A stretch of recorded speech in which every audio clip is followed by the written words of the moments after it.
Welcome back to The Chosen Life. I'm your host, The Chosen Lawyer. And today's a very special episode where you have a case where the student of life becomes the teacher.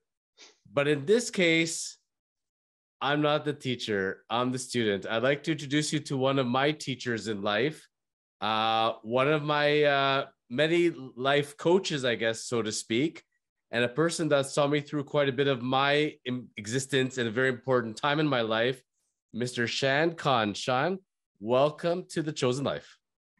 Thank you very much. Thank you for having me. And if you want to start by telling them what time we're starting this podcast, it's 4:30 a.m. in Toronto right now. It's 6 on the East Coast. We had to make this happen. It's been a long time coming. All the viewers of the Chosen Lawyer podcast, that logo that you see, the flashy one arm bicep logo that you usually see on the t-shirts that everybody's been sporting in. I think I've been involved before the logo was in process, before it was printed ever on a t-shirt. I've been fortunate to have that witnessed, and I'm so happy to be here, man. So happy to chat back with you. You know, we're always on the same wavelength. It's so funny. And the 2 point, we have not like preset our conversation, anything like that. We said we haven't seen each other in, I think now it's coming up to 2.5 years plus. And we said, we'll just jump in. And the first thing I was going to say, funny enough, Shan, was the early bird gets the Shan. So take a look at these bags, folks. There is something called 4:30 in the morning. There actually is a thing. I've heard myths about this, but the early bird gets the Shan. So there is no way around this. We were recording today, come hell or high water. So yes, it is 4:30 in the morning where I am when we are recording. And apparently it's 6 a.m. where he is. So, you have time zones and we have regular time zones. And we're like, okay, I'm an hour behind. I'm 3 hours ahead. No. He's in a place where there's an hour and a half time zone. There's such a thing. You are in the lovely area called Newfoundland, correct? That is correct. East Coast, St. John's, Newfoundland and Labrador it is. So Shan came to us originally from India, which from India to Toronto originally, correct?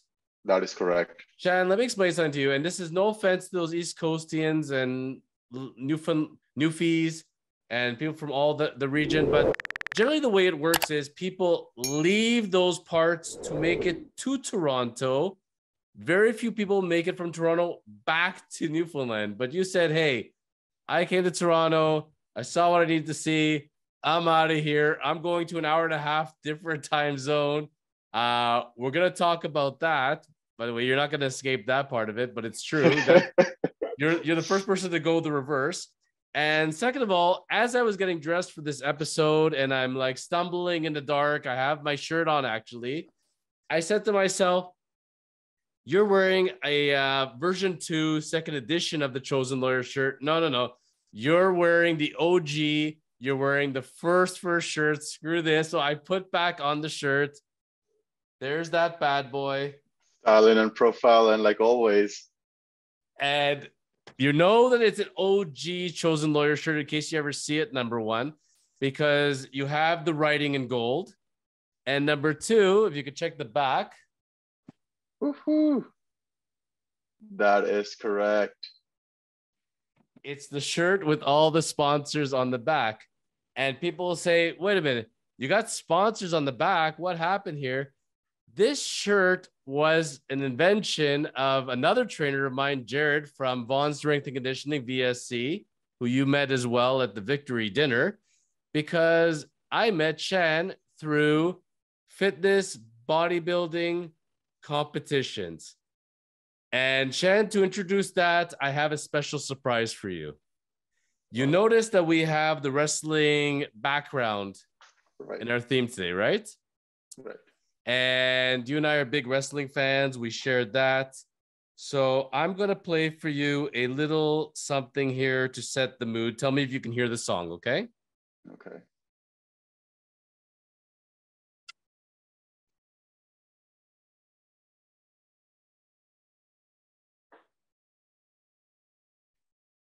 Is it playing? Cannot hear it. You cannot hear it? I cannot. Oh, that's too bad. So I had this playing for you. Kurt Angle medals. And why am I saying on Kurt Angle's medals? Because it's so sweet to have one. Maybe we should make it two. Woohoo! You know, so Shan and I competed at UFE Ultimate Fitness event together. Shan turned to be one of my trainers. He competed as well. We were friends, and we're standing in the back there. We've had our morning competition where they're actually judging you. And then you're standing in the back when they're actually now awarding after we did our routine again, and we did it for the show for the public at night. But people are watching it thinking that, oh boy, I wonder if they're going to win something. It's already been decided, folks, from the morning. We already did our competition in the morning. They've already judged us. And guys are coming. One guy wins a medal. Then a second guy wins a medal. And he says, what do I do? Do I wear one or the other? And I said, no, baby, you wear them at the same time. And it goes clank, clank, clank, clank, like a horse, baby. That's how you do it. And you and I walk away with multiple wet medals that day. And I got to tell you, man, greatest night of my life. It was the most fun I've ever had. And it felt so, so good to win those medals like Kurt Angle style. Absolutely. There's a very popular saying in bodybuilding that goes like, you already win the medals when you're training in the gym and when you're dieting down throughout the day. You just go on the stage to collect them. So that's exactly what it was. I mean, a lot of viewers wouldn't be very familiar with, especially the new viewers of Chosen Life, wouldn't know how tough Jonathan's schedule is. Because I used to show up for his posing sessions, I think, immediately during the work day, actually, when he was scheduled for meetings and stuff like that. And the lawyers at his firm, they're like, who is this guy? What does he want? Oh, he's the posing coach. Oh, let him in, let him in. So let's begin we have to begin how we met, first of all. Absolutely. I was at the gym in Hamilton or Oakville, I think. I think it was Oakville, yes. And it was UFE was holding. So we were both registered to go compete at the Halloween Mayhem event in October 2019. And I had made the conscious decision to not go to boxing. I was supposed to be training over 2 years to go compete in charity boxing. I decided I am the world's worst boxer and I'm constantly getting injured. And this is not a good scene for me. So one day, one of my good friends was a realtor, was sitting in my office with a coffee, and he says, "Are you nuts? You're a lawyer. You're going to get hit in the head. This is not where you need to be in life. You need to go to UFE. You need to go compete in Ultimate Fitness, baby. This is going to be your scene. You got the body for it." I said, "You're crazy. There's no way I'm going to win." He goes, "Do a flex for me." So I come in, I do the old flex, and he's like, "Buddy, my eyes are burdened because that's so beautiful. So you must do this." So I said, "Fine. You know what? That's not a bad idea. I'll look into it." He introduces me to his trainer at the time. We go to have a coffee. He agrees with his assessment. He goes, "I can do this. I'll help you with your nutrition. I'll help you a little bit with the weights." So no problem. Let's go do that. I had my trainer, Jared. We're in the weight room there. I have a third trainer who comes to my condo gym and we're doing more weights. So I got 3 different trainers for the gym part of it and for the nutrition part of it. So I'm feeling really good about this. I don't know if I ever told you the full story, Shan. And I go to this workshop. I think it's 2 months, a month and a half before the actual competition. And it's on a Sunday, and it's, I believe, and it's in the Hamilton region. No, sorry, it was in Oakville region. That's right, because the actual competition was in Hamilton. Right. And I go to this workshop. And the workshop, lo and behold, is about posing. And they start talking about posing routines and how easy it is. And let me tell you, folks, for any of you that have ever attempted something that you're not very good at, or you don't have any coordination. Like imagine you've never danced in your life and you stumble over your feet like myself. I do what's called the white man shuffle. So the white man shuffle, you go to a dance and you do this. And sometimes you bring up your hands and you do this and you do the shuffle, the white man shuffle, it's called. This is the extent of my dancing abilities. Fine. To do posing, you have to have rhythm. You actually have to be able to go and turn and pose and hold it. And smile, keep smiling, never stop. I hear you, Shan. So I'm going through this and I'm watching other people, and I am the world's worst poser ever. People have called me a poser many times, but we won't go into that. But needless to say, a competition is coming up. I've been training so hard at getting my body just right and my nutrition just right, and I have no idea what I'm going to do. And this whole thing is about being able to be on stage and actually perform. And I said to myself, oh my God, you are screwed. You have registered for this thing and you have no idea what you're going to do and how you're going to fix this.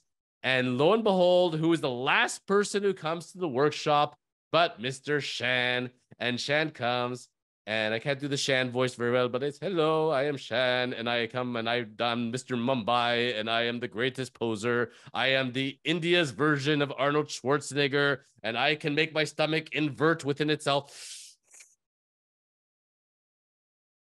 And I'm watching him, and he's like the greatest poser I've ever seen. This guy's born for fitness modeling, and he is just incredible out there. Very cocky. He knows he's sexy. He's got the moves that drives the girls wild. He is a sexy boy. He's not your boy toy. So he is the original Shawn Michaels out there. And I'm like, wow. Oh my Lord. So we're finished up at the workshop. I'm almost in tears now. I want to vomit. And I'm like, hello, I am Jonathan. And you're like, hello, I'm Shan.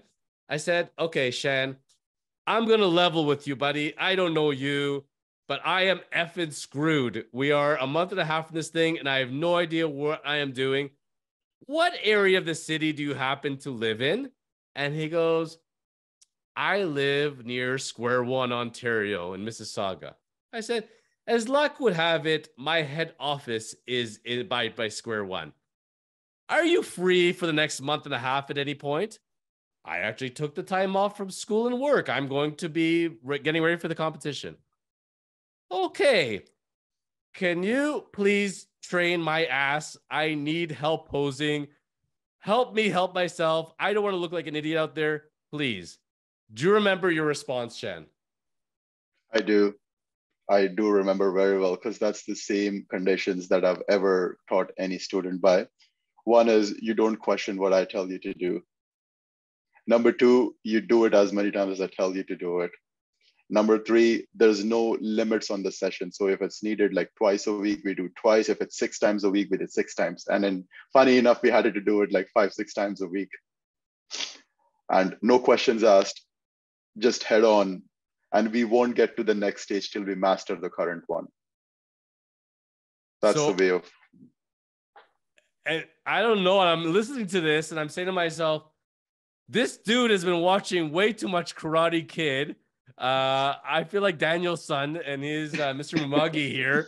And he wasn't joking. Like, he's like, I need you to buy this outfit. This is the store you go to. I need the music. You are to go get mirrors. And you are to set up the boardroom exactly the way in my specifications. And you do everything I say. Are you prepared to meet these conditions? Shan, I was effing screwed. I have no other options. You're the best at what you do. I could tell right away. So I said, yes, whatever you need, buddy. I'm in. Let's do it. And what was your first? You haven't even trained me yet. What was your first impression of me? Did I look like a deer in the headlights? You did not, actually. I think one of the first things when I start teaching someone, like I've always thought of myself as being a great student, like being very well to adapt to situations. But when it's to coaching, I think I only take very selected people. And I think there are certain personality traits that have stayed consistent over the past few years, whoever I have trained. In any way, is it if it's in training, if it's in nutrition, supplementation, posing, any aspect for that matter. One of them is having the quality of being coachable. And I think that's the first thing I noticed about you. You were ready to put in the work, as simple as that. It does not get any simpler than that. Hey, I have a 12-hour schedule. Hey, so do I. Sure. Would you still want to do this? Yes, I want to. And I could see, basically, it might sound cliche, but how bad do you want it? And I could see it, you wanted it real bad. Because some background context for the viewers, because there was so much stuff going on at that point in Jonathan's life. I wouldn't even get to the details, but there's ups and downs in everyone's life. And, sometimes when life punches you in the face, you take the hit on your face and you look right back into life's eye. That was Jonathan, because I knew it personally on a very personal level, wherein I could see him get up in the morning. I was doing the same, fasted cardio. Jonathan was up doing his conditioning sessions. He had his meals prepped up that we spoke about in detail. Uh, you had your meetings lined up because you didn't have the privilege or the time to take the time off those pre-scheduled meetings. And that's how somebody runs a professional organization.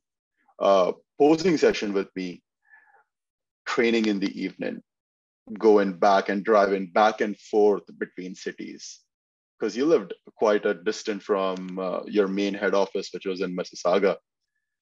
So those things all added up. And for the first time, competitor, it can get overwhelming. There's no two doubts about it. Like, there's no two opinions about it. It always gets overwhelming. It's supposed to get overwhelming. That's why nobody does it. That's why it's bodybuilding. I mean, if it was easy, you would see hordes of people on the stage. But it takes such a consistent amount of effort. Like, hey, you dieted for 20 weeks. You might not even be on the top 20 on the stage. That would break her. I got to tell you, Shan, at that point in my life, I went to go get the proper testing for the body fat percentage. Right. Because I had to know. And from what I recall, I was somewhere like about 7.6, give or take, which is utter insanity. Like, as far as body fat percentage goes wise, like, I'm not 22 years old here. Like, I'm in my early 40s, and I did not do this my whole life. Like, I did gym and everything when I was like 14 and on, which wasn't, I know, necessarily always the best idea at that age, but I was doing it. But like everybody else, I give it up at certain points, went back, give it up. Anyways, I made that lifelong commitment at a certain point in my life that I said, I'm going to change or die. I have to do this. There's no choice. This is not about necessarily vanity, but it's about, I need to be alive, and to do this, I have to make the lifestyle commitment. But I will tell you, when I did go that night before and I signed up, because everybody, when you're going to do the competition, you come the night before. Remember, we have to go line up. We have to go put down our names, get our t-shirt. All the smalls, all the mediums are long gone. Everybody's a small in that, no matter if they're 6'5", they all wear smalls. Anyways, I remember they put down, one of the questions was, why are you competing in UFC 2019 Halloween Mayhem? And I wrote down in big, vanity. And I gave it to them, and they started laughing. And I said, don't anybody tell me you're all here now for lifestyle. When you come to this competition, it's purely vanity. You want to win the medals, and you want to gloat, and you want to enjoy these bad boys, and that's all there is to it. It's all about vanity. So at that point, it truly is about vanity. But you know what? You're allowed to do that. You're allowed to do that for yourself. I can tell you, Shan, I was in that boxing ring for over 2 years. I took so many injuries. I tore one side once, one side twice. I tore my groin, tore my calf. I've taken headshots. I took kidney shots. I've had the life drilled out of me. I've had a guy that looks like he just got out of the pen with face tattoos, and he weighs twice as much as me, and he's coming at me for 2 minutes straight. Those 2 minutes feel like 2 hours in the ring. It is the scariest thing of your life. And I made that commitment that I wanted to box so badly. And I told everybody I was going to box. And when I made the invert to go to fitness competitions, I told myself, right or wrong, I have told the world, I have put it out there, I'm going to be like Buff Bagwell. I'm going to be buff, the stuff, and the girls won't get enough. They just cannot get enough. And so I'm going to be on that stage, come hell or high water. My word means something. I'm not giving up. This is hard. This is challenging me. I suck. And that means I have to just work that much harder. So I am not letting this go. As long as there's breath in my body, I'm getting up on that stage. You watch me. But man, from what I pictured as a teacher, everything you said from the second you showed up at the boardroom, I'm like, hey, Shan, how's it going? The time for nice is over. The music starts. The lesson has begun. And you showed me my first move, and you're like, shh, shh. And you're like, again, turn, again. And literally, you made me do the same movement for an hour straight. I must have done it like 300 times. It did not stop. And we did that, I think, at the end for the whole 2 hours. Then you gave me homework. Plus, you wanted me to take videos and take pictures of myself that night as I was posing and send it to you. So you see the timestamps. There was no messing around. Like, the boardroom had to be perfect from the time you showed up. The chairs are put. I want the mirrors this way. I want you dressed as you would be in the competition. I need you to be in the competition mind. And buddy, I've never had a teacher that hard on me. There are points, I don't know if you saw it, I wanted to bawl my eyes out. I wanted to tell you to go F yourself. I wanted to punch you.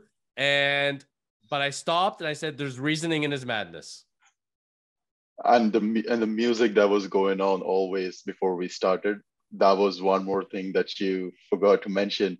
There was always something in the aura of the room we stepped in, because this is something that I take very personally and very seriously.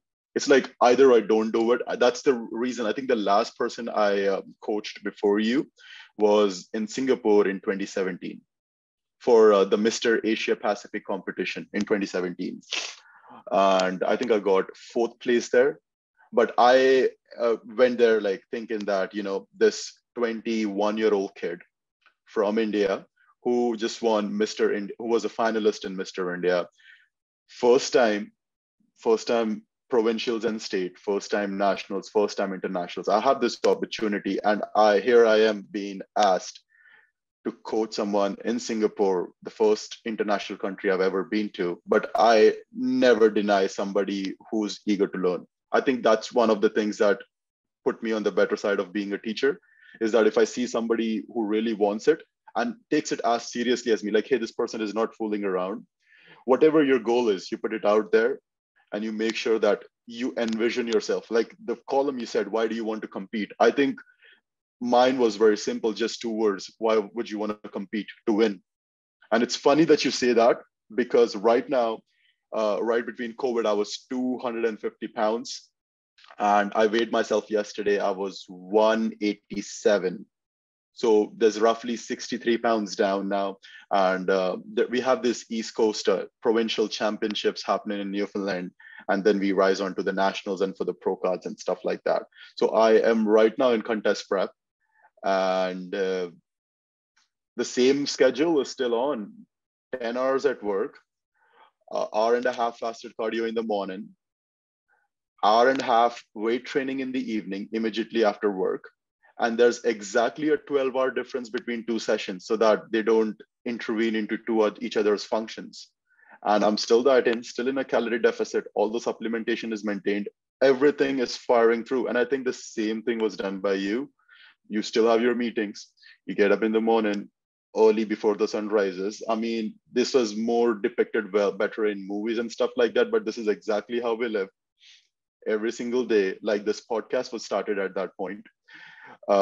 Get your stuff done. If you ever get a chance, Jonathan, in the future, show them your Google Calendar schedule. You want to blur out the details, but you want to show them how many slots you have there. And people would go nuts. You think like having 4 or 5 meetings is a big deal. I think you set the benchmark too low. Well, I'm going to tell you that like in my typical schedule right now, which is funny, typical, people know me through different mediums of life. A lot of people know me as the host of the Chosen Life podcast. Right. At one point there was no podcast, there was no nothing. Right. And it was just running a law firm. And then from there, I was producing one podcast, my partner's podcast, David and David on real estate, and they're awesome. So I really enjoyed it. I've always wanted to do it. But I wanted to go a different route because I always preach lifestyle and living the best life and being the best you possible. That's what I do for myself. I'm a student of life.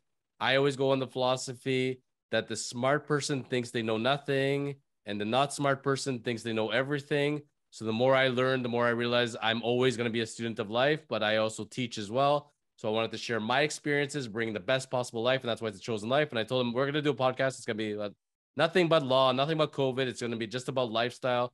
So, when an episode comes together, you need to get the guest booked up. You need to prepare the episode. Then you have to record it. Then you have to summarize it. There's a lot of producing background work, even though I have a team together for it.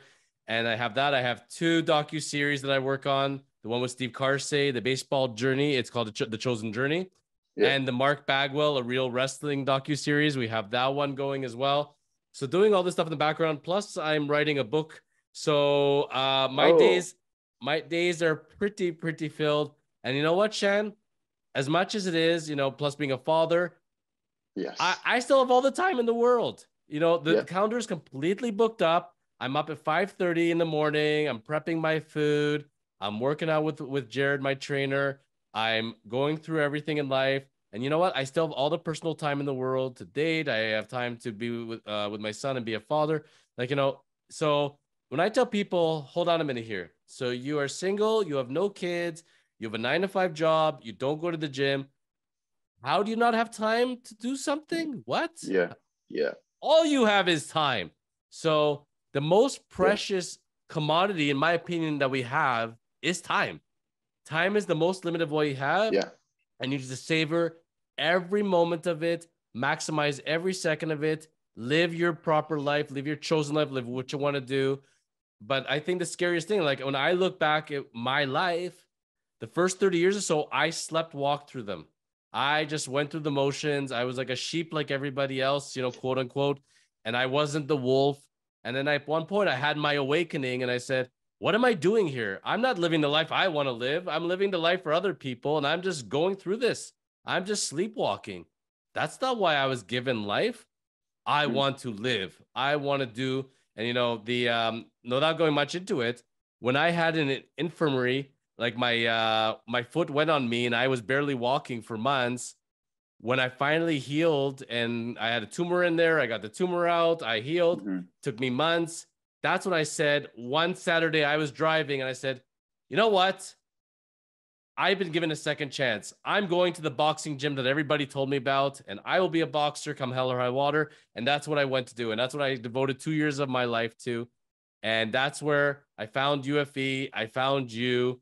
I was so lucky. And we all find our way. With you, I was, we talked about it a little bit, but if you could let people know, like honestly, you are the Indian version of Arnold Schwarzenegger. Like if you go to Mumbai and you're looking for Arnold, it is Shan. He's very, very humble, but competing in Mr. India, competing in Mr. Mumbai, Mr. Asia Pacific. Shan, you are like I had Arnold pictures all over my wall when I was 13, 14. And I said to myself, I want to be Arnold Schwarzenegger. Like I wanted to be Mr. T. Now I want to be Arnold. But these were the things. When I met you and I saw the way you posed, I saw those poses before, Shan. I know that those are not always originals. Arnold had a heavy influence on you. Buddy, that's what you were destined to do. Did you always know that you were destined for the life that you live?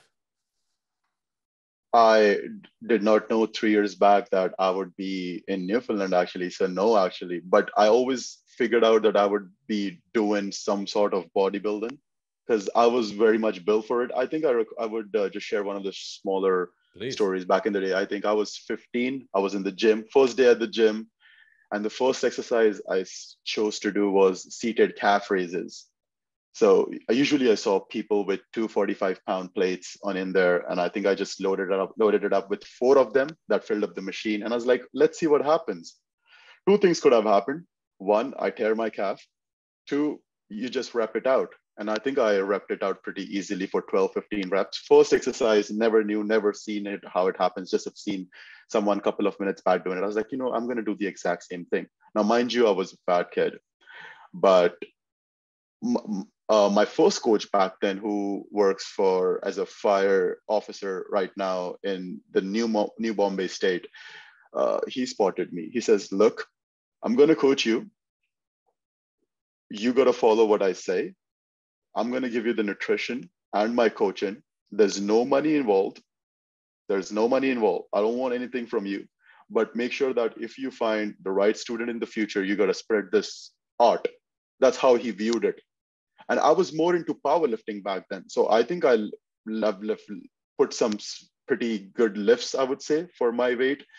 I think 500 for 3 squats, 500 for 1 deadlift, 400 for 3, 405 for 3 benches. But I realized like this is not the sport that I want to do in the future. But I always enjoyed lifting. So, and he told me like, you could rep out these weights pretty easily. So why would you not try bodybuilding? And at this point, I've been training, like fast forward to 6 years, I've been training for 6 years now. So 1.5 to 2 hours of training every day for 6 days a week, that roughly adds to around 4,000 hours of training. That doesn't go anywhere. It stays with you. Like even at this point, like even if somebody didn't train for a year because of COVID, let's just say, but you've been training 9-10 years previously, that stays with you, right? So it stayed with me, and got onto the show, and I was 20 and a half something, but I'm pretty sure I do remember selecting the forms in Mr. Bombay, and Mr. Mumbai and Mr. Delhi are the most prestigious shows and competitive shows, because one's the financial capital and one is the capital of India. So I was like, you know what? Let's just do the open category. Let's not cap myself with being a junior, because juniors are usually 22 and under. And I was like, you know what? I'm going to do the senior show. Let's see what happens. And obviously, I did not compete in the juniors category, and ended up bringing a bronze home. But I think that bronze medal got me more recognition. I think I was on some provincial news channels and stuff like that.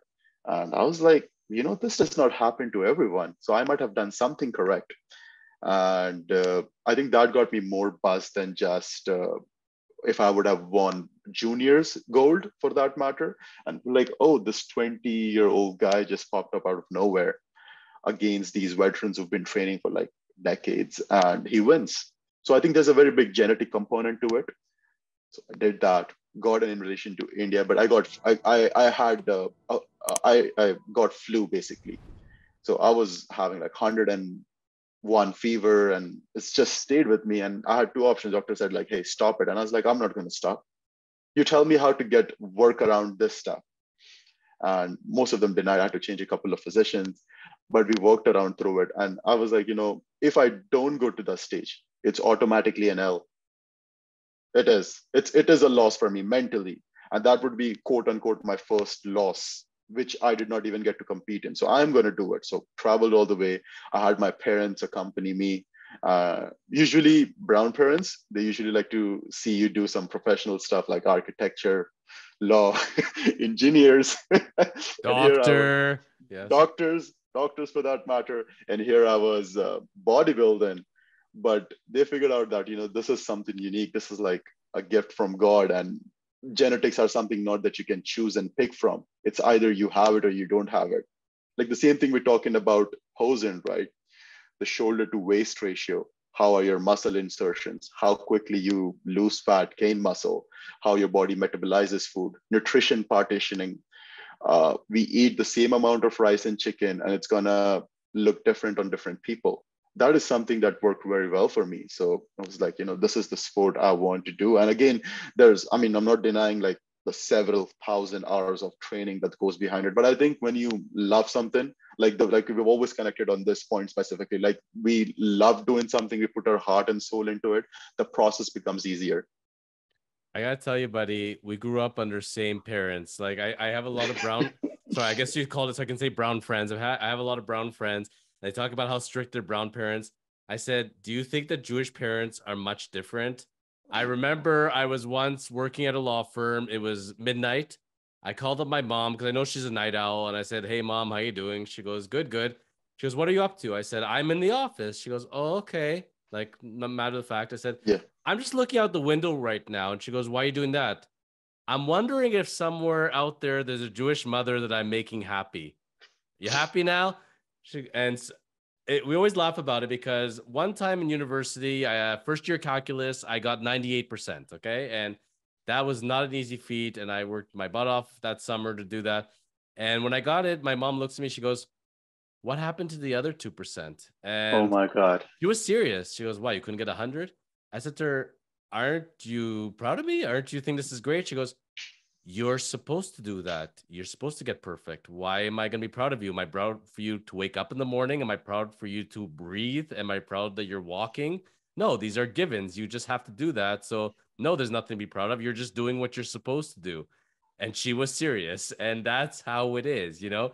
And I'm gonna add another similar story to this, and it's a more updated version of the exact same one, and you would die laughing.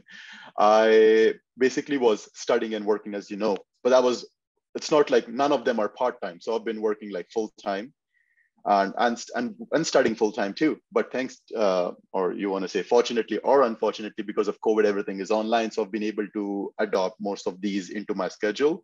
So one of the courses that I was doing after my as a post baccalaureate was human psychology, because I will come back to that later why I was studying for this at George Brown.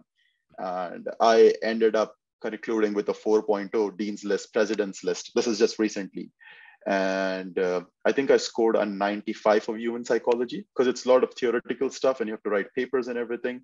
And I think I was top in the class and it was A plus. And they write down the GPA and 4.0s and grades. And I showed it to my mom and I was like, look, that's the final grade. That's 95. Like, that's fine. But where did you lose the 5 marks?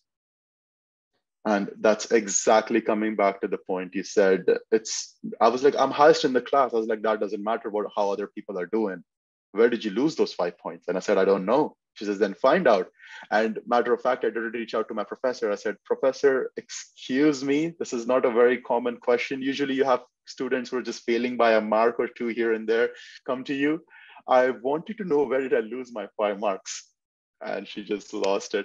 She says it's just the way it was marked, and it's just a subjective thing, wherein it's such a subjective subject course, wherein some people would grade it differently. You could have got a 92 or a 98. It's just me marking it, but I do not have any feedback for you. It's perfect the way it is. But that's exactly coming back to the point, like you said, like our parents, the way we were raised, I think it was too different. Like, hey, you set your own benchmarks and go after them. this was a different generation. And that's where, folks, I want you to understand something. In the next generations, I love you, next generations, but you don't have that drive always because of the standards you set. If you strive for perfection, you're going close to perfection. If you strive for an 80, you'll get a 70. If you strive for 70, you'll get a 60. That's why you strive always for the highest. You don't strive for mediocrity. And by the way, if my brother's watching this ever, I forgot I got a 99%. Sorry, it was 1% off. And why I remember that is because when I was growing up, my brother always told me about this 98% and how proud he was that he came to Canada and got 98%. And after I got my 99, I never heard about that 98. So that was Hey. so good. I gotta tell you, Shan, finishing off our story on UFE, one of the greatest parts of it, yeah, I like looking at the medals and, giving myself a Barry Horowitz pat on the back, but it's the journey you get there. And it's the experience of what you and I went through as brothers in arms. It was the best. From the time I remember asking you, how you getting there, where you staying? And you said, I have nothing. I haven't set up anything. I said, buddy, you're staying with me. I got an Airbnb. We're going to Hamilton.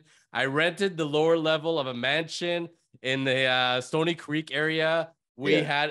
We got this whole pad to ourselves. It was unbelievable. And we're jumping there that night, and the camaraderie and going to sign up the night before. And then the Shan meal plan. Here's what we're eating the night before. Here's what we're eating the morning of. And you had us on a very strict meal plan regimen when we're posing, when we're sleeping, and then even when we're there, we're going to do some weights a little bit. Like, you had it all down for us. And I loved every minute of it, getting to experience that part with you. And I think the most fun part was the change room, walking in, seeing all the other guys, the camaraderie. I thought everybody would be against one another. Just one guy that was a jerk that everybody hated. But otherwise, we were all set up. I remember we walked in, and I'm like, hey, sausage party, what's going on, guys? And Mhm. everybody just started laughing. And we were just literally joking the whole time. And I think Yeah. that was the most fun part of the experience, is the experience and being able to do it with others that are in the same boat as you. Absolutely. And I think you remember one of the things that you said was when I went onto the backstage to change and present myself on the stage, it just felt like you belong there. That's a very big thing. You remember that? You belong there. It's not that somebody who's trying to fit in, who's trying to do something that is never done before. And I mean, it wouldn't apply for me because we had different experiences, the length of experiences, I would say, when it comes to training and nutrition. But somebody who's on his desk for vast majority of your daytime is trying to get that thing done. It's very admirable, and I think it's a big inspiration. I think I remember reading one of the Arnold books, Education of a Bodybuilder. I think this is way back 2008 or something. I think I was gifted by some relative, and one of the paragraphs in there, big book, highly recommend. One of the paragraphs read was people always told me, this is Arnold, people always told me how difficult it is to accommodate a 45-minute workout. But I always see accountants, lawyers, doctors getting in their workout at the YMCA in California and showering, hitting the showers and getting back to their schedule. So I think if it's important to you, you would find a way actually. And you most definitely found a way not to do it like once a day, but I think thrice a day, because cardio was one, weight training was one. And people who have never competed, I'll tell you, posing takes as much energy, if not more, than training. It would make your life miserable to the truest sense, especially if you have not like hard poses and held them for like 30 seconds, feel like hell. It's like being in a chokehold. Like, hey, I can't wait to get out of it. Buddy, I got to tell you, after the first session we had, I was so sore. I couldn't move my arms the next day. I couldn't feel my calves. People don't understand. We're going around and we're doing the whole flex, by the way, looking good there. But it's not about just that flex. There's an art as far as keeping your heels down, keeping your calves, pressing the foundation. Like everything, if it's baseball, golf, gym, it's all in the legs. It's not in the arms. You're foundationing yourself down, the breathing and the breathing down, shh, shh, because you have so much air you're accumulating and it takes away. So you actually got to release that air, and then you have to hold it. You have to find your positioning. Like for me, it was being able to have this part showing off my lats. You found my strength right away, and you said, this is what we're going to extenuate. This is why we're going to do it. We're going to show off to everybody. There's so much to it, man, that like people don't get. And I didn't want to tell you that second day session we had. I never told you this, by the way. I Mhm. couldn't feel my arms that session. I could barely Oh, lift my hands and my arms over my head. I didn't tell you.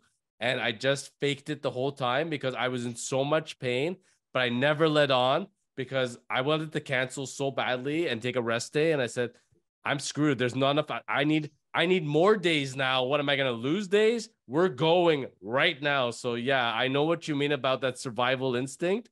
And that's where in everything you do, gym is a metaphor for life. The way you put the time in for your body is the time you're choosing to put into your career. I talk about the mindset and how people ignore their mind and their soul and their brain.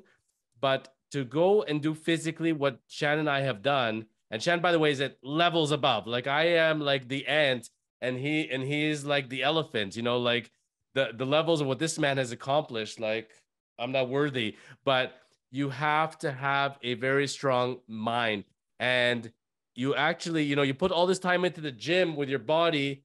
What have you done to put into your soul and into your mind and your mindset? I call it the Jubu mindset for myself as a Jewish Buddhist, but the mindset of, am I a winner?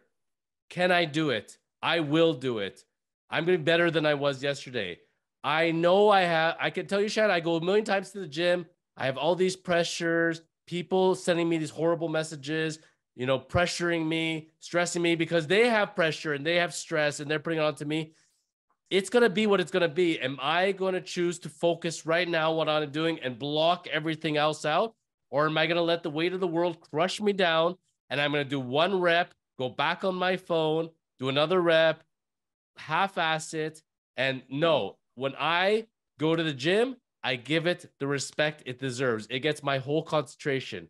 When I spend time with a girlfriend, if I'm with my girlfriend, if I had a girlfriend, she gets 100% of my focus. When I go to work and I have my clients, they're paying money to hire me for my abilities.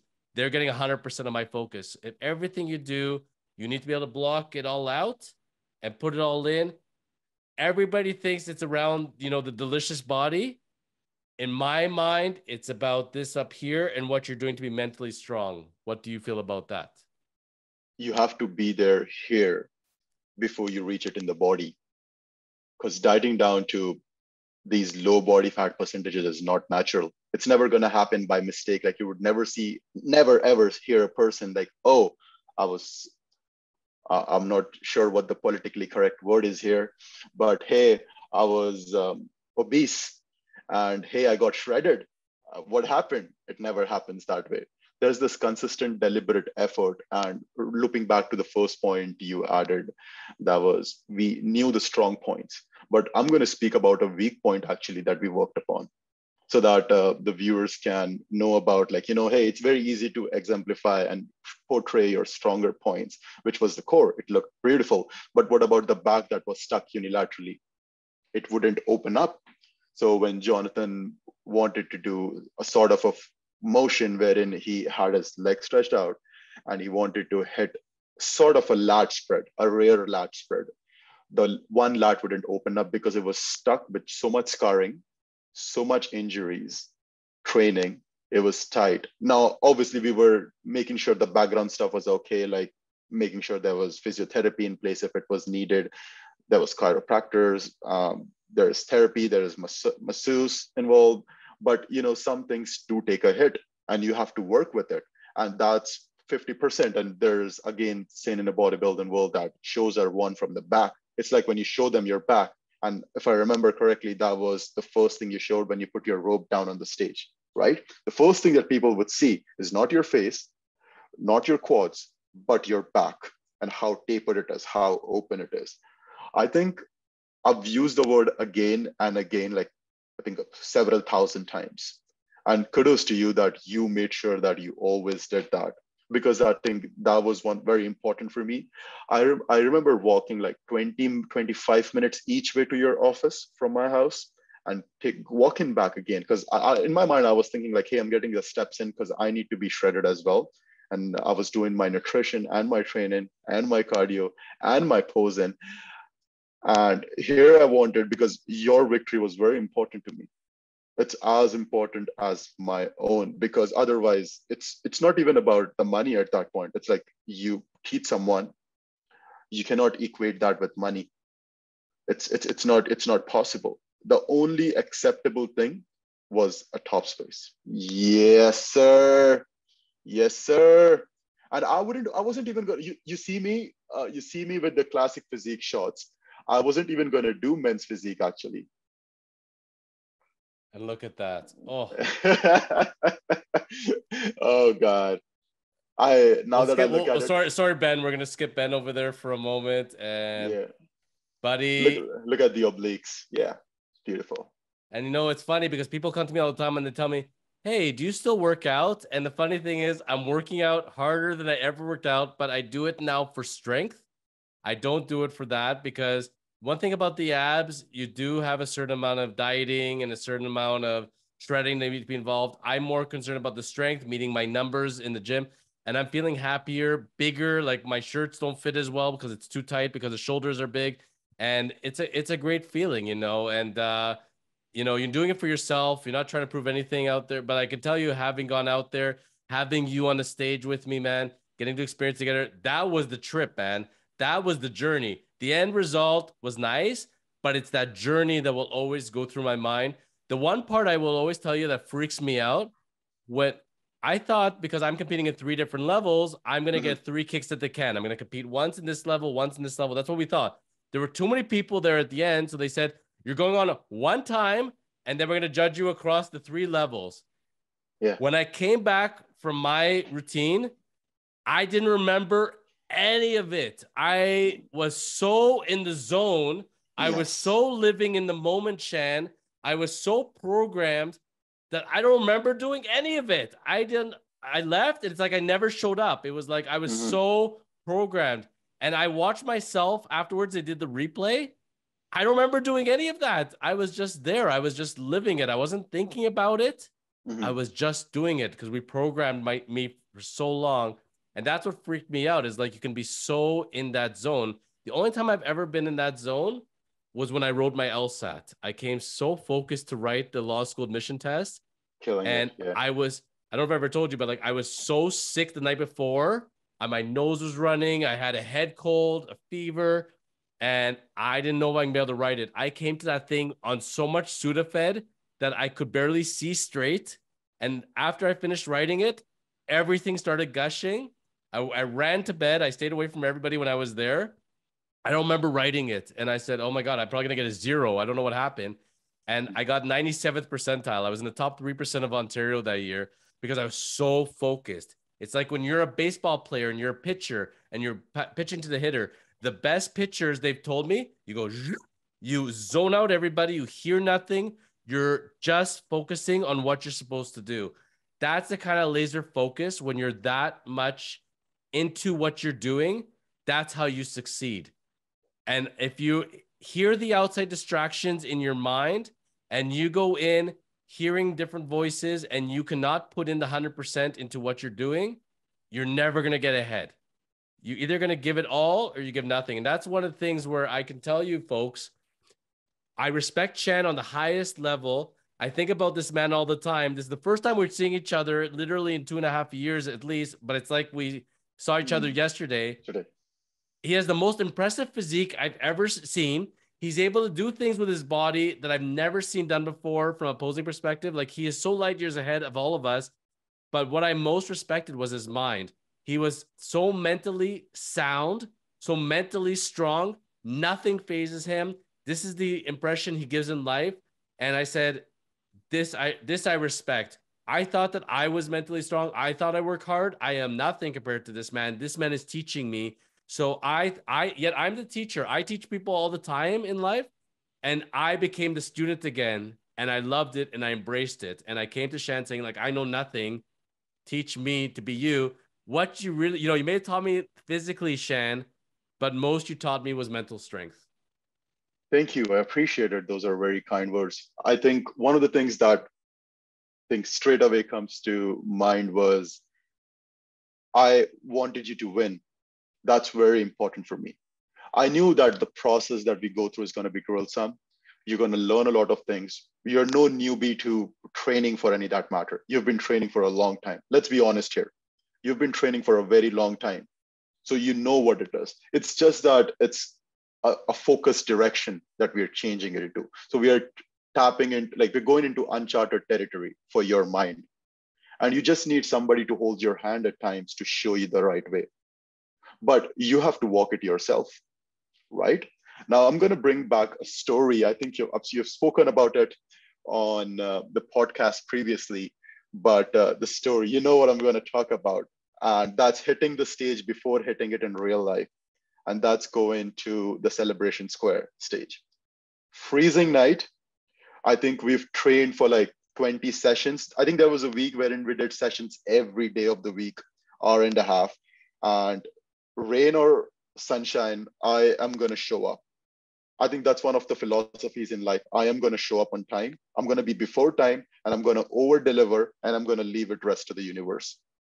And I aim for excellence. I did not want Jonathan to be that, hey, I'm good in top 10. I'm good in top 8. No, I want you to win, but now who competes on that stage on that day is a very variable thing. You don't know who shows up. And even your best at the end of the day might not be good enough. I'm saying this in the perspective of viewers, because there have been times wherein I have stepped on the stage and, a whole different level of people show up. And that's absolutely fine. You pick and learn from them. But at that point, my only motto was, why would you want to compete at this point? To win. I want to win. I didn't come here to compete. I came here to win. This is my opportunity. This is my stage. This is my practice. This is my artwork. This is my hard work. This is my diet. And I'm going to show it to you. You have the privilege of seeing this, right? We did this. We've now fast forward all these sessions. We have dieted down. We've got the nutrition in order. We've got the training. The only thing we have to do is peak. So basically what peak week is, I'm just going to briefly explain this to the audiences, wherein you are so deprived of sugar, carbs, water, and sodium in the body, is that the body looks somewhat flat. So the chest is supposed to be round and muscular and in a certain shape. And it looks flat because there's no glycogen in the muscle. And glycogen is what gives the body the pop to it. And every gram of glycogen that we store in the body also, I think, absorbs like 3.5 to 4 grams of water. That's why the muscles look nice and round and full and healthy, even though that's one of the weakest stages of a bodybuilder's life, wherein you're so physically weak at that point that you wouldn't, but you look brilliant. That's the point. That's bodybuilding in a nutshell. So we made sure that we had a plan and target, even though Jonathan had like 3 trainers. I wanted to make sure that, first time doing it, there's more probability of it going wrong than it going right. I wanted to make sure that everything sticks on point. So remember the rice cakes we bought, those jam. Could I have another one? I said, no, you cannot. You just gotta have this much, this specified amount that's weighed, measured. And even before that, before we hit the stage, because we went to the same mindset that, we're gonna get to post twice or thrice. And I was gonna do classic physique, but I was like, you know what, let's jump into men's physique as well, just to show you basically how it is to follow along. And I think that helps. Seeing helps a lot than just verbal teachings, like seeing someone demonstrate it for that matter.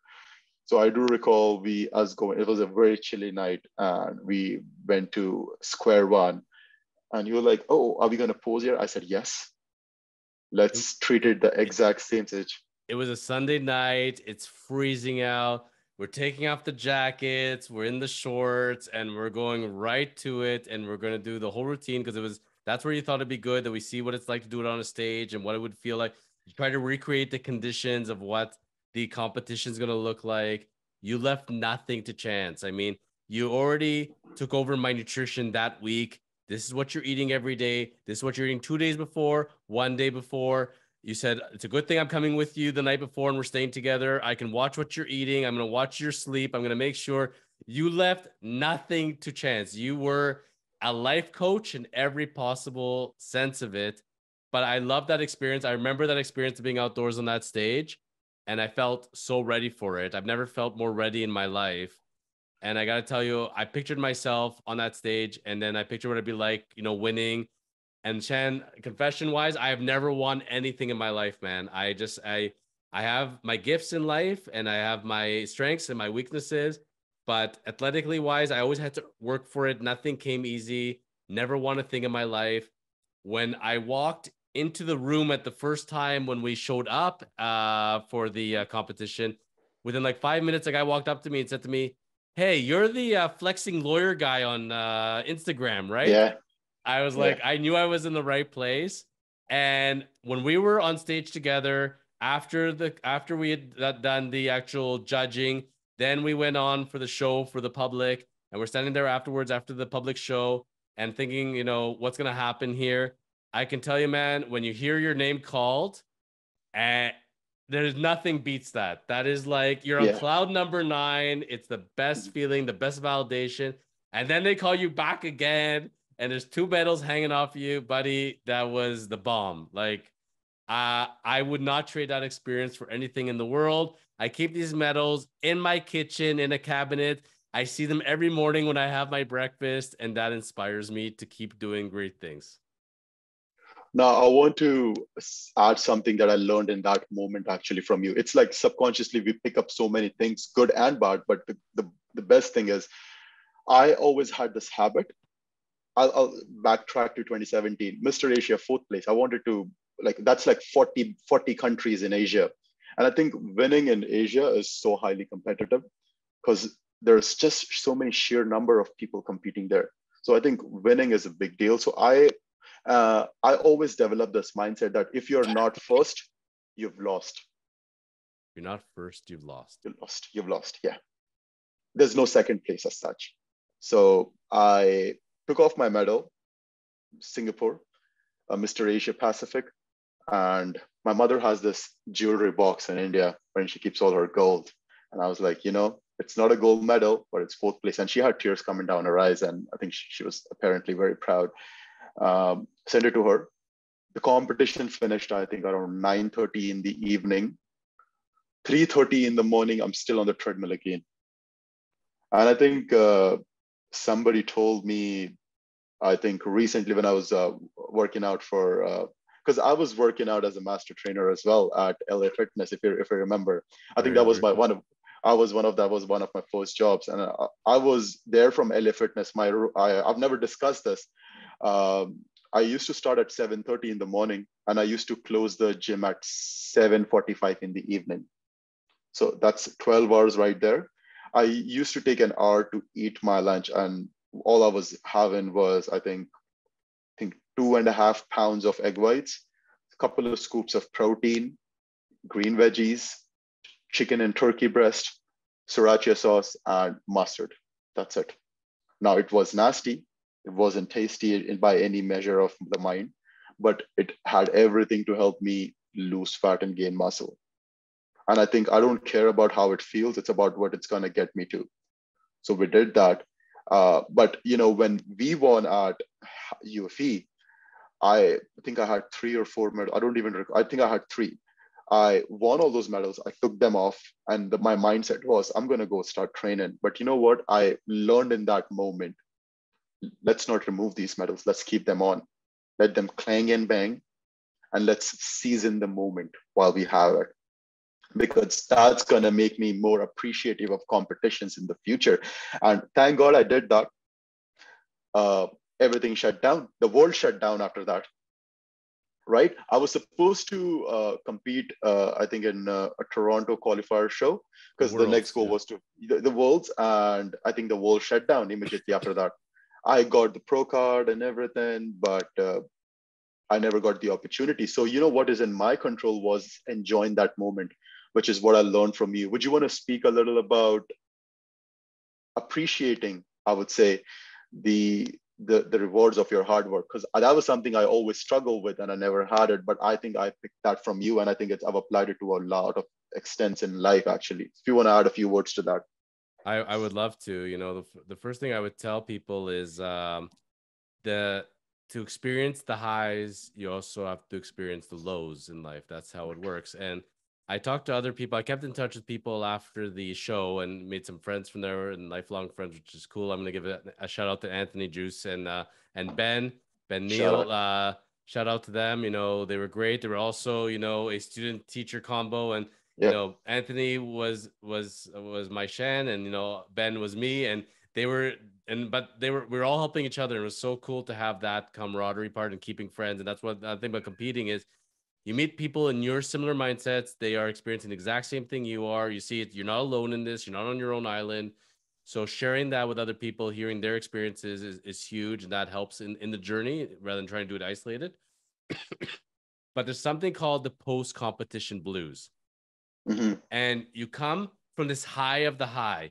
So you have like 5 trainers going, let's say, you win medals, you've done everything you said you're going to do, you've been on stage, you competed, and then all of a sudden it all disappears. Everybody's all of a sudden gone. There's no more stage. There's no more practicing every day. You're back to being on the gym, doing your thing, but you're no longer working toward that next competition if you don't have it scheduled. And I felt that crash. That crash was hard. That crash was scary.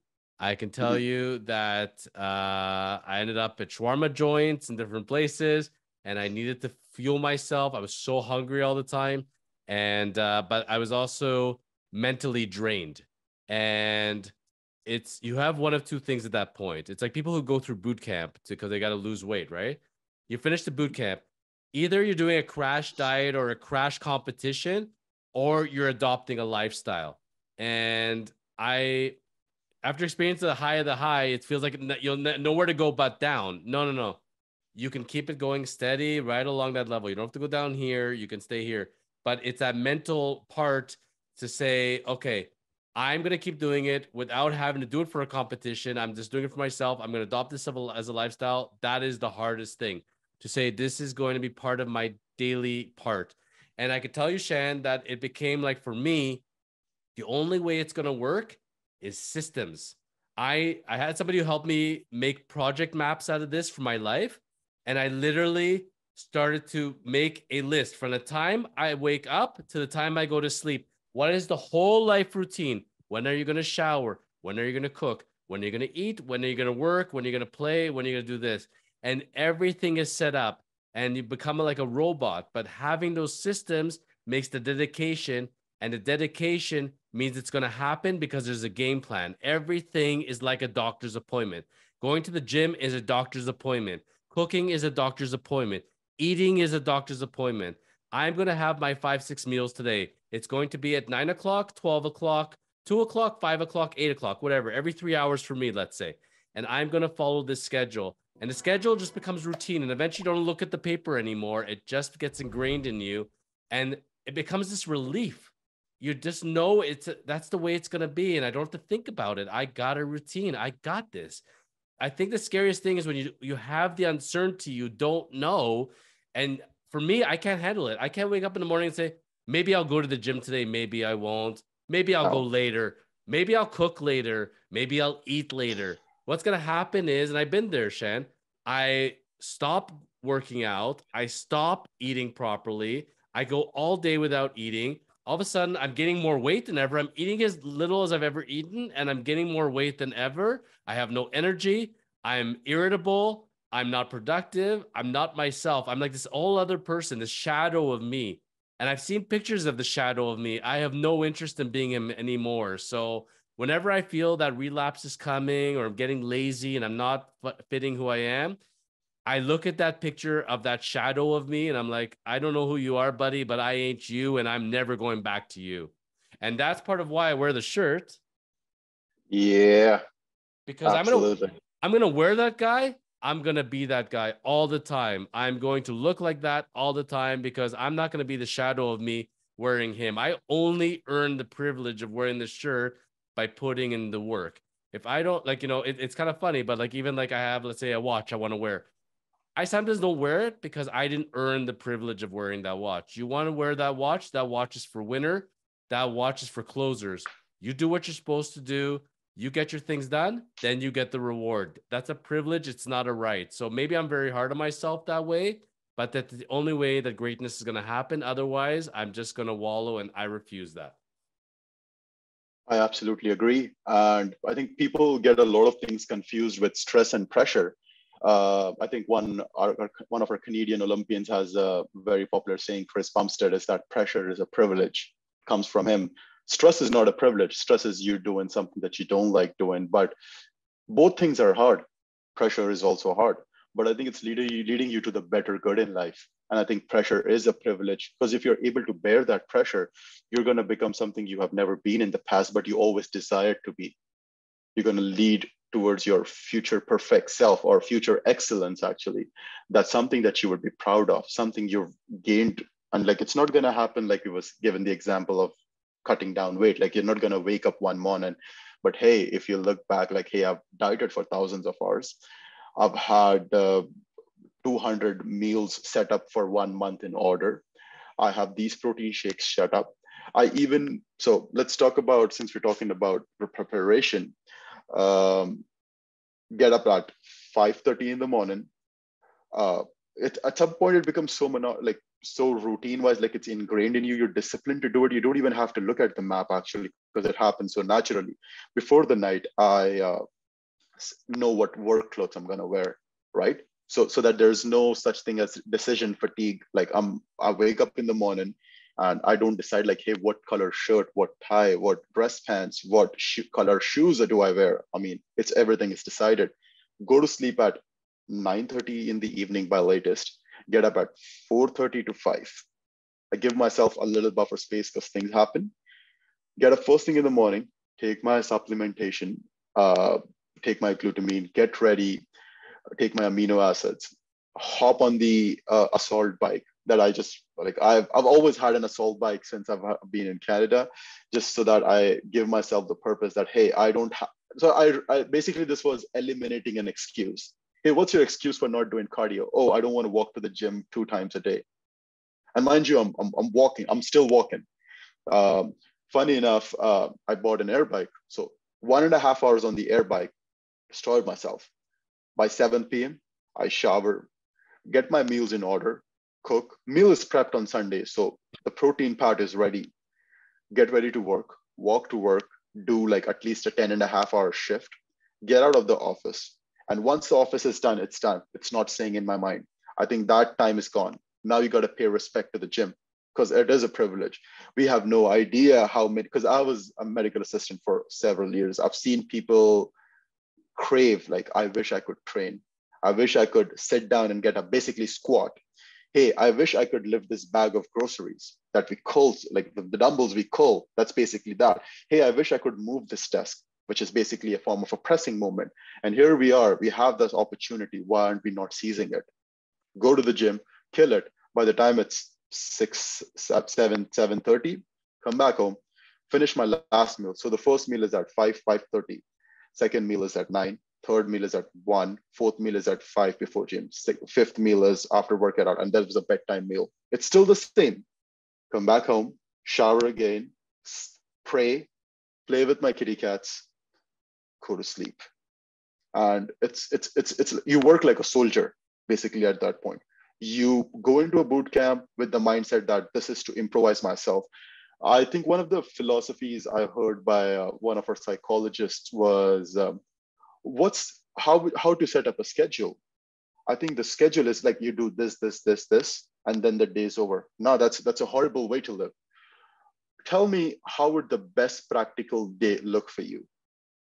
And if I do that, what is it that's going to make me do that for myself? It's like you do this for someone you actually care about. And in this person, we usually talk about our significant others, our parents, siblings, the external world. The person that we're talking about is my own self, is your own self. You have to do this for yourself as if you really love that person. You really love that guy within you. You really love him. You care for him. You want him to be the best mentally and physically. So what are you going to do about it? And write it down on a piece of paper. Okay, that's been figured out. Now go ahead and do it. And obviously we are not perfect by any means of measure. So maybe we would only hit at about 80%, let's just say, or if I'm being optimistic, let's just say 60%. That 60%, it's still being better than zero. And clinging back to the point you said, maybe I would eat, maybe I would train, maybe I would go to the gym, maybe I would work, maybe I would have these meetings. Now, these maybes have a probability of hitting zero as well. And that's a big no-no for me, because maybe I would carb up before competitions. No, this is your rice cake, this is your jam, this is your peanut butter, and this is all you're gonna eat. That's 100% probability of success, because eating that and making that preparation is for me. And when I go on that stage, oh, the lights are too bright, oh, it's too hot, it's too cold. Oh, none of that matters. We've practiced in a zone wherein it was much brutally harder, where people would be sitting in their blankets cozy at their home in front of their fireplace. We are on that chilly stage, single degree temperatures, with the shorts on, where people are covered up in layers. And we're going to do that at that point. So when we go to the actual stage, it's going to be nothing. Oh, it's like, oh, I've been to a harder stage in my past. This is nothing.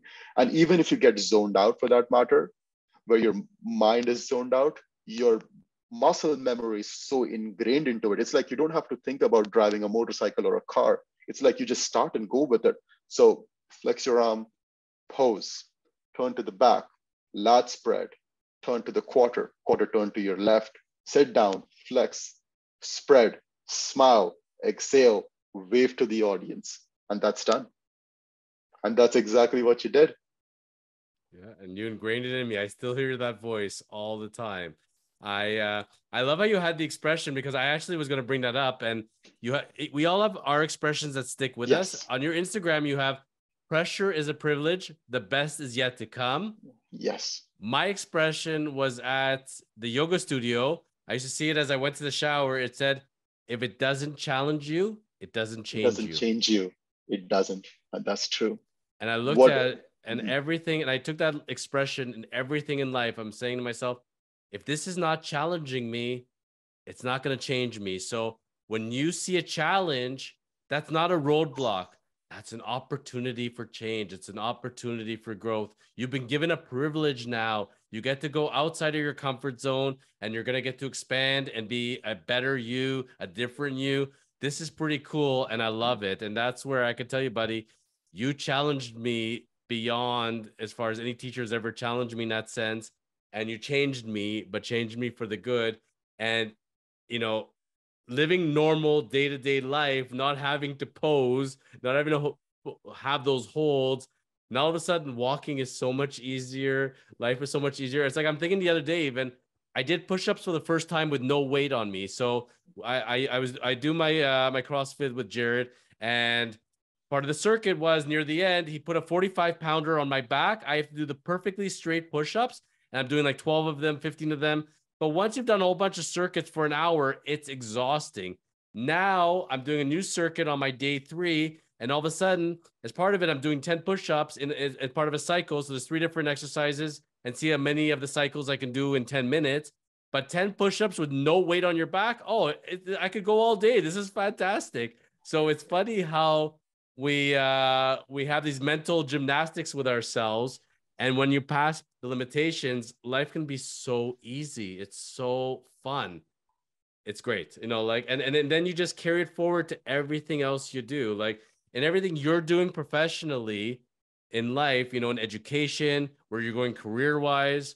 I dare to say you would not be anywhere close to it if you hadn't developed that mental toughness that you developed during weight training and competitions.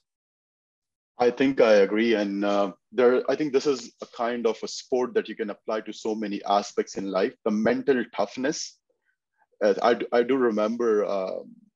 Uh, I think this is how I explained it to myself back then. I don't look at it the same way, but when I got fourth in Mr. Asia, uh, I was so disappointed, and people were cheering down. But I was disappointed for a reason. Is that I set myself for excellence, and being very rational and objective. When I saw the guy on the first, they won the gold, I knew he's better than me. I also have the humility to believe that I can see it with my eyes, because my eyes, I post people. So I want to make sure that, if somebody's better than me, they are better than me. But I lost. So I put my head down and I had a word with myself, sat down, arms folded. I was like, okay, we have done this now. What's next? The next thing is cardio again. What do you mean, what's next? It's only upwards from here. And following up on the previous conversation about the post competition blues, Yes. It's not for it. It doesn't have an end stop. I think the end stop is only when they put me back into the ground. And this is the beauty I love about bodybuilding so much, is that you can do it right until they put you in the grave, man. It's such a beautiful sport. I'm so passionate about it. I preach it to every possible person. And there's somebody who can always, like, you don't have to do a lot. Like, when people get this wrong idea that, hey, I have to squat like 5 plates, 6 plates. No, man, you just sit down and get up. That's an exercise. Go up and down the stairs, jump a little rope, go for a little walk. That's all fitness. It all tie in together. And after a year or so, you would look at yourself and become unrecognizable. And I think that adds to that mental toughness of yours. And that applies to everything in life. It's like the closing deal phenomena. Uh, I am going to complete this set with 10 reps. And I want to push to that 10 repetition. That 10 is not a barrier. That's a set mark that I've set for myself. I want to go exceed that. Similarly, when it comes to doing numbers in life, like you want to do a business deal, this is my projected income, my revenue for the year. That's a good benchmark. Like, that's a good rule of thumb. Like, we would be doing good, but that is not my limitation. That does not define me. I define it. And I think I did the same. So if the viewers, I used to work for the Bank of Montreal. Right now, I'm a banker here for Canadian Imperial Bank of Commerce, CIBC known, in the city of St. John's, biggest center here. And I started working recently again after switching jobs due to moving provinces. But I think one segment that always stayed with me, and this came from bodybuilding, was to define your own numbers. If you want to hit your 100%, that's for everyone. That's what you've been told to. What if you want to hit 500%? If that's even possible? Because I would say potential is just an expression of what's possible. And how would you find out what's possible until you put in your everything you've got? And we have all got everything different within us. That fire within you, it's different. It cannot be defined by an external person. Now, obviously, there are limitations. I'm not denying that. But how would you define what's possible unless and until you put in your everything and then get better? It's like from a mechanical perspective, if you give a motor a bigger load, it's going to burn. But the human soul is not like that. It's going to adapt to that load. The same we do with squats. Like, I don't even remember how many times like I've sat down with a bar and folded like a book, right? Could never get up with the bar on the back again. But I promise you, I've gotten up every single time eventually. I think that's part of the reason why, we both, we found out that we have a common love of wrestling and wrestling theme songs. And I think that the one song I always hear and I think of you is Chris Jericho breaking the wall, breaking down the walls. Because you know what, Shan, that's what you are doing in your life, man. You're breaking down the walls. You don't allow those limitations to exist, and you're breaking those walls. So I gotta ask you, my friend, aside from professional career wise of where you're headed in education and in banking and in medical field, from the fitness perspective and having competed before and keeping in the shape and the lifestyle you have, what are Shan Khan's future fitness goals? Where are you seeing your life headed in that world? That's a good question because we were talking about it yesterday. And the first thing was I wanted to basically become an Olympian. That's the first thing. I wanted to be an Olympian, and I've given myself a span of 5 years for it. So I knew like it's not a 12-week diet that's going to get me there. So give myself 5 years to see if I can be an Olympian, and then step back. And I want to move more towards guiding the younger guys who come on in at the age of 17, 18, so that they don't waste their time spinning the wheels around and staying at the same place. So I want to move more towards the judging aspect of it. That being said, I just turned 27 in March. So I still want to be at that point till I'm 32, 33, become an Olympian, win a pro card, not exactly in that order, and win like a national show. I have 2 shows lined up for the end of the year.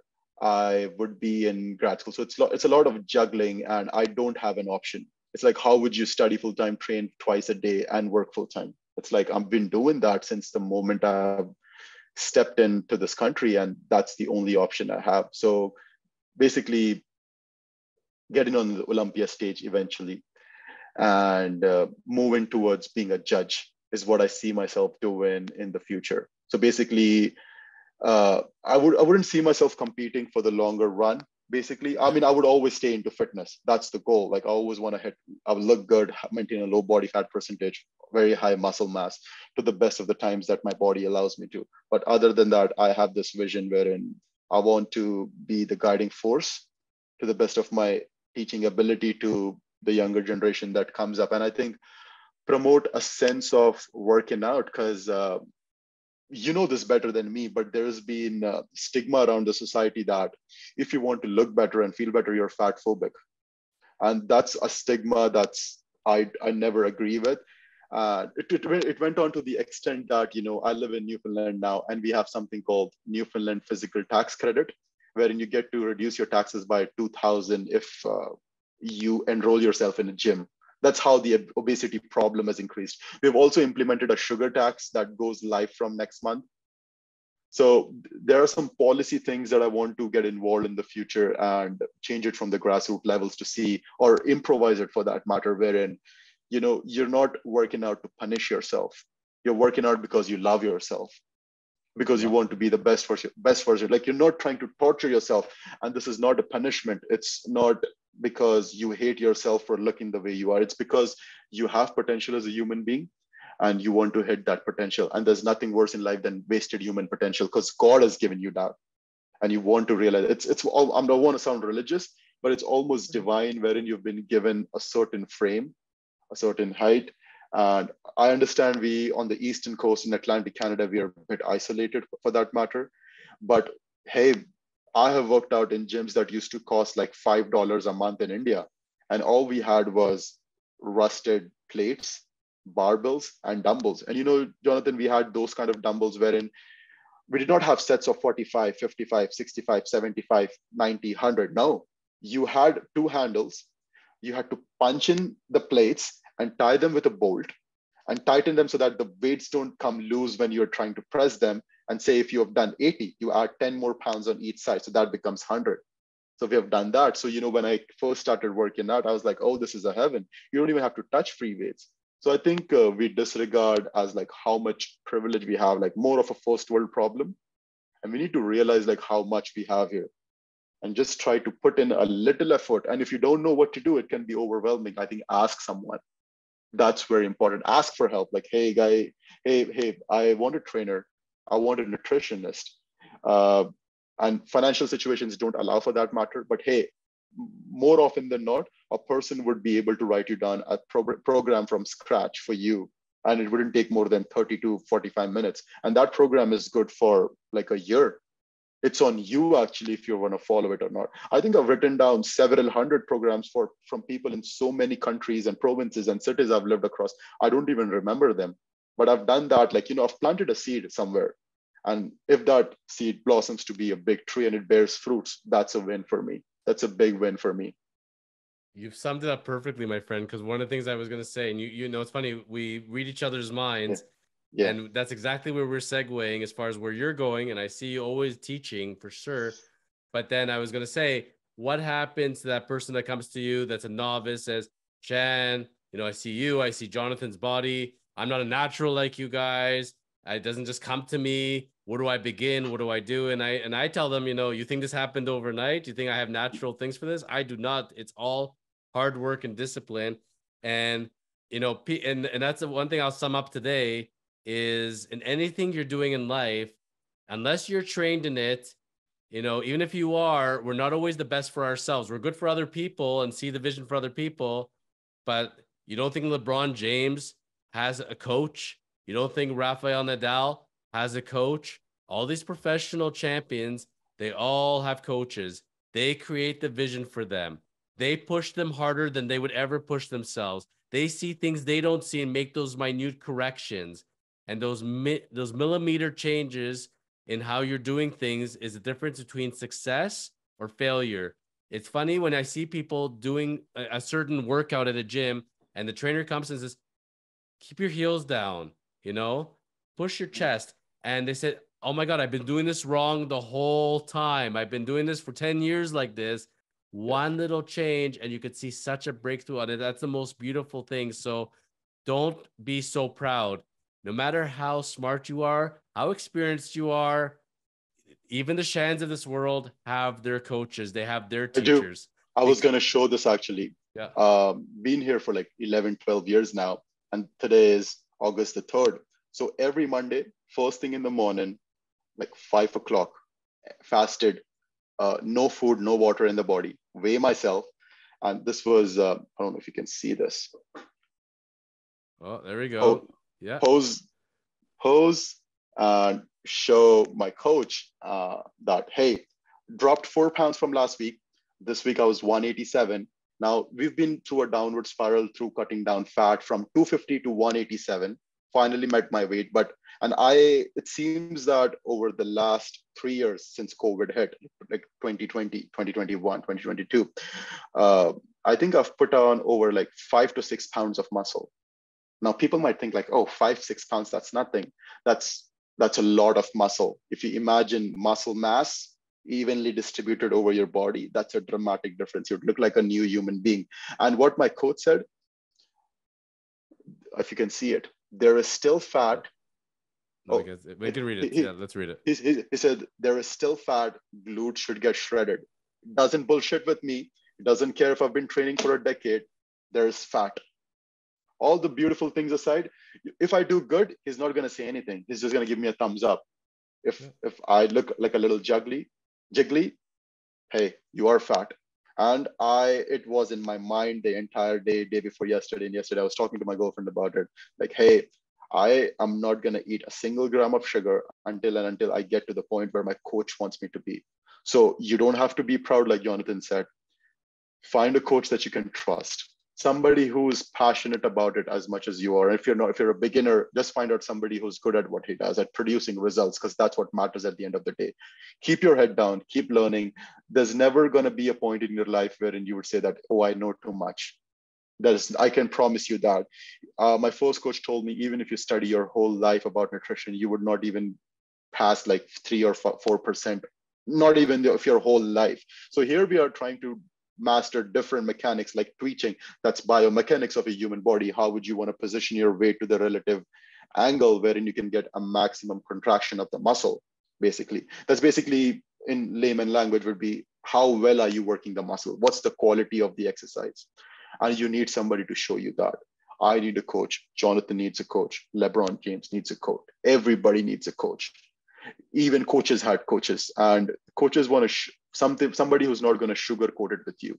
And don't, just because your coach, don't expect them to sugarcoat and be nice to you. They're not there to be nice. They're there to make you progress. That's the whole goal. And you were talking about money and finances, which I respect completely, and everybody's in a different cycle.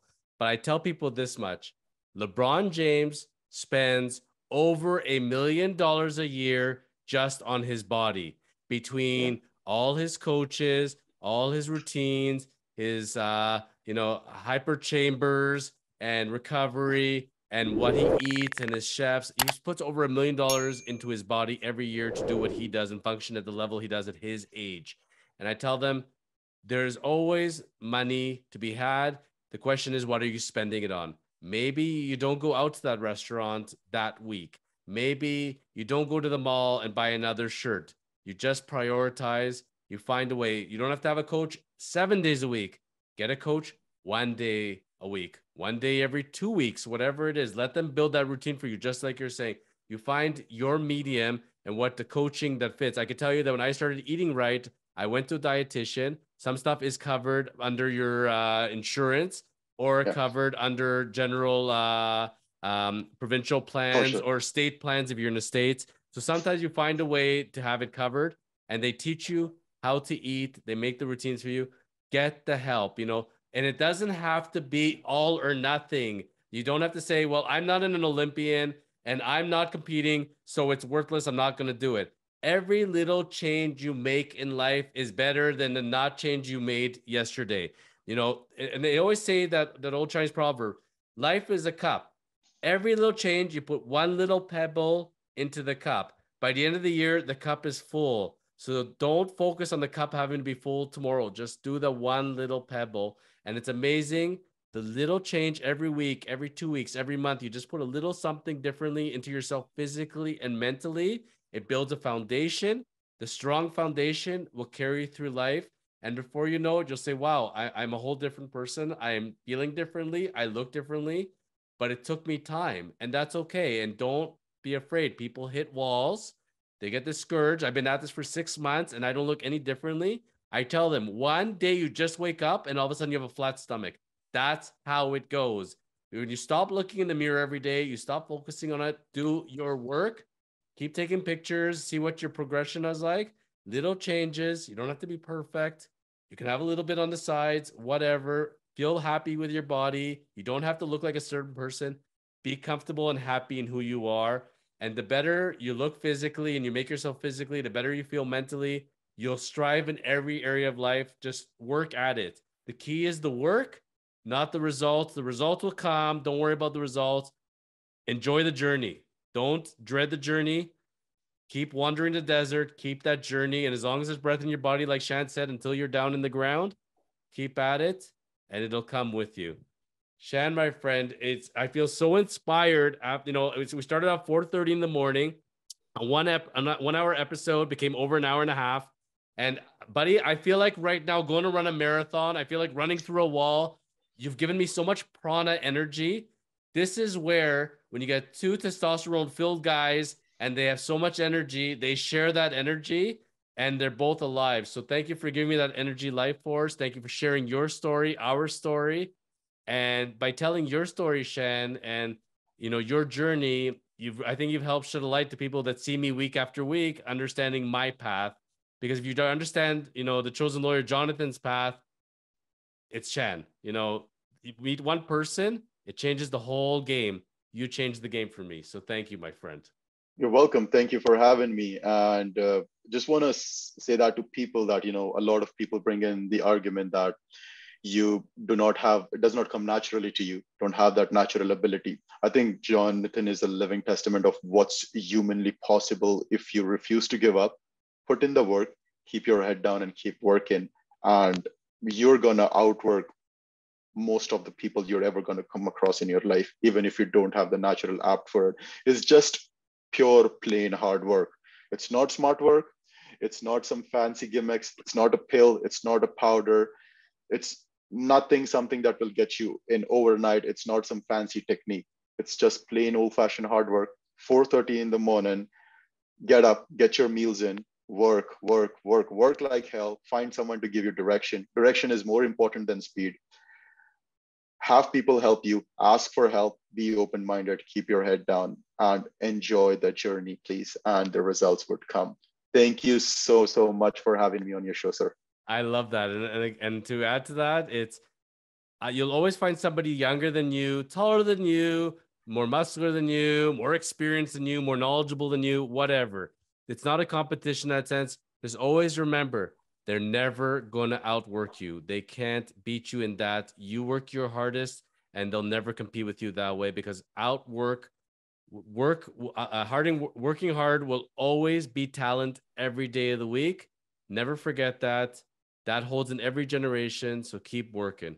Shan, as we're signing off, my friend, again, thank you very much for having you on. And it's been a pleasure to, reminisce and to get reacquainted. And thank you for the journey. And thank you for the mark you left on my life. The chosen life, the chosen lawyer. This would not have been possible if you not entered my world. So you've left your mark, my friend, and on my life. And you were a fantastic teacher. You made me really feel like a very valued student. And I continue to be that student in life. And I hope it inspires others to do great things in their world. And as we're signing off, we always pull out the guns, right? Look at those. Oh. And we say, keep living the chosen life. Keep living the chosen life, and the best is yet to come. Okay?